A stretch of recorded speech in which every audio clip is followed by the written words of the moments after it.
Welcome to Your Business, Your Life with Matt Francesco, your personal financial technician. Whether you've had years of success in your business or are just starting out, High Lift Financial can help you create a vision for your business, life, and family, and align these for generational wealth. So as they say, what happens in your life affects your business. And now, on to the show.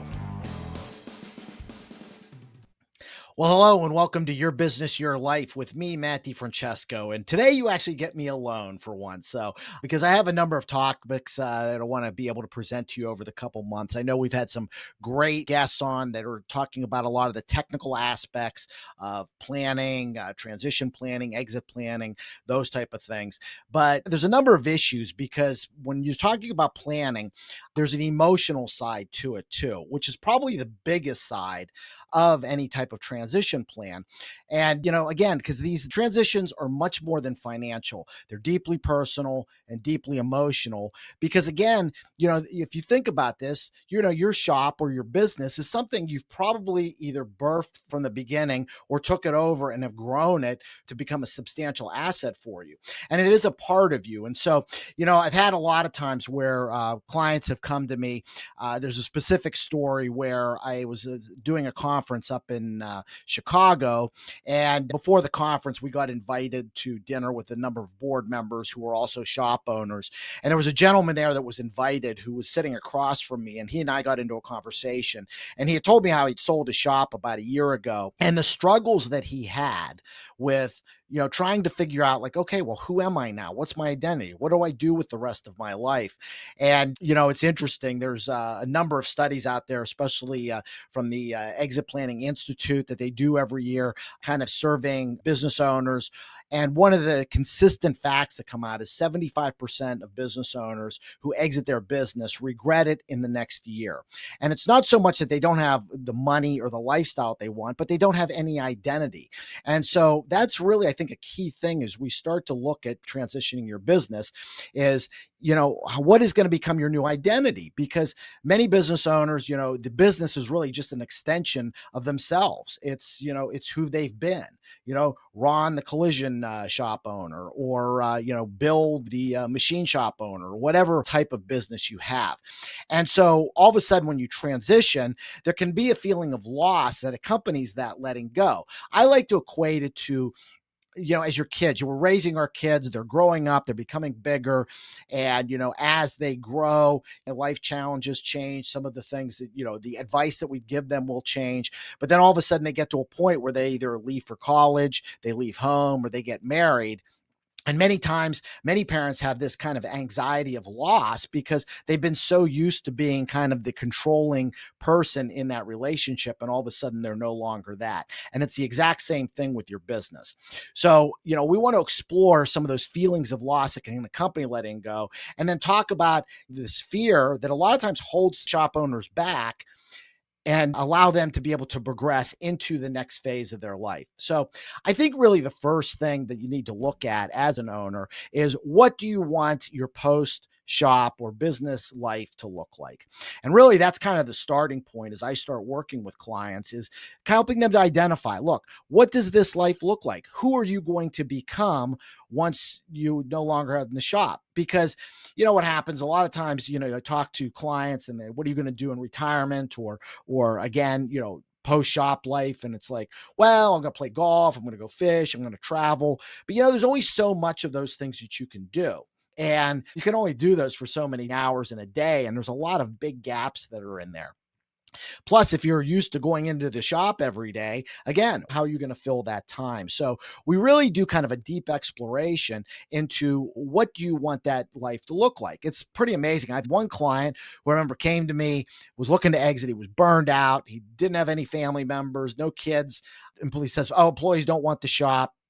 And I just want to get out. But then as we started kind of going through these exercises, he realized that his legacy was important to him, that it would be, if he had to drive by that shop every day, which was a mile from his house, and see, one of the big consolidators names on it, that wouldn't sit well with him. And he'd wonder about what happened to my employees. He cared about his employees. And so we started shifting the focus, and he started thinking, if I didn't have to be an operator, if I could just be an owner, come in maybe an hour in the morning, check on things, and then go out and do the things that I want, still get the benefits of the cash flow, give my employees incentive or maybe stock options, things like that. He goes, I'd do this for another 5, 10, 15 years. So it's amazing as we go through the exercises, we helped him to kind of identify, and what we do is I create a personal vision statement for them. This is your new identity, something that they can read on a day-to-day basis that all of a sudden will kind of transform how they think about themselves and their personal and professional life. So I think the second part of looking to navigate the transition is, again, looking for support roles. That's with your family. Again, if you're talking about looking at a transition, I think it's really important to talk to your family about these things. What are their thoughts on it? Is there interest? Sometimes I get clients that come to me who say, well, my kids aren't interested in the business, but what they're not interested in is in seeing the stress that you're going through. But if we can also transition where all of a sudden this becomes a self-functioning machine and they can focus on just whatever their areas of genius or expertise are. So maybe they like marketing. I mean, I've got a client right now we're transitioning the business to her, but she's the rainmaker. She's the one that drives business. And so now we're starting to look at who can fill roles in maybe, executive positions, in finance positions, those type of things, to take those off her plate. She still is the owner. She can still oversee the operations, but she's only working in what her unique genius is. And I think that's an important thing. And when kids see that, a lot of times then they become more inclined to come into the business. I think looking at your peer networks and the other people who are there, talking to them, what are their thoughts on these things? How would they support you in this type of transition? And then I think really, again, talking to your advisors, I really think there's a value in having very specific, and especially a key advisor who can really kind of oversee the whole process that you're going to be going through. And I'll be talking about that in another episode. So anyway, I think, when I look at this transition planning, again, we've got to attack the emotional aspects. Just to give you a story, I've got a transition I'm working on right now where dad's transitioning the shop to the child. There's 2 non-business active children also. And there's a big emotional aspect because here we are, we're trying to figure out how do we transition the business to the one child, but still be fair to the other ones. He's also concerned about his lifestyle because, again, this business was providing his lifestyle and a very good lifestyle for him. And how is that going to work? So we've had to kind of work through a lot of the emotional aspects. I had to kind of show him through financial planning. Here's how the numbers are going to work. Here's how your cash flow is going to work. We can make this thing work. Here's how we're going to look to set up your estate planning so you can create fair distributions. Is that what you want, Mr. Klein? And again, it's really kind of getting into not so much the numbers part of it, because while the numbers are important, if we don't get into the emotional aspect of it, we're never going to make progress. And what happens is clients freeze when they're kind of stuck in that process. So, really just to kind of summarize what I've been talking about, the emotional aspect is probably the most critical aspect of any transition. And it's really important to have somebody who can kind of hold your hand through the process and walk you through.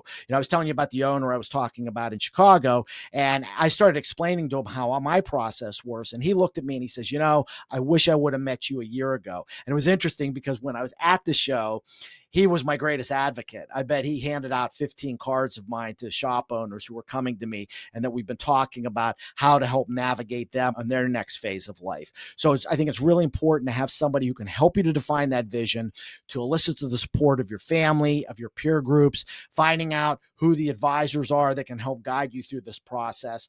And then again, having kind of that point person to be able to help walk you hand by hand to achieve the lifestyle and the life that you want.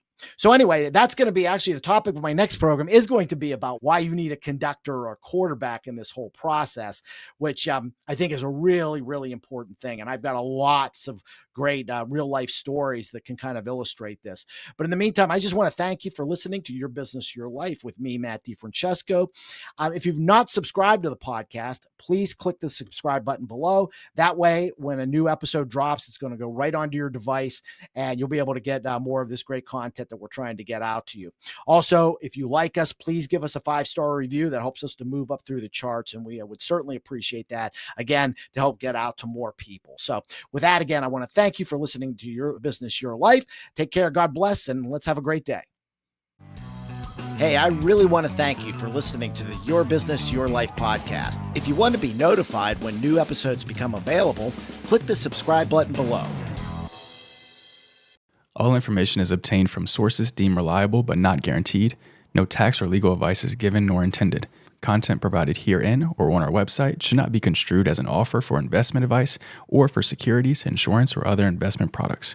Investments involve the risk of loss and are not guaranteed. Consult a qualified legal, tax, accounting, or financial professional before implementing any investments or strategy discussed here. HighLift Financial is a DBA for DiFrancesco Financial Concierge, LLC. Investment advisory services are provided through Cornerstone Planning Group, LLC, an independent advisory firm registered with the Securities and Exchange Commission.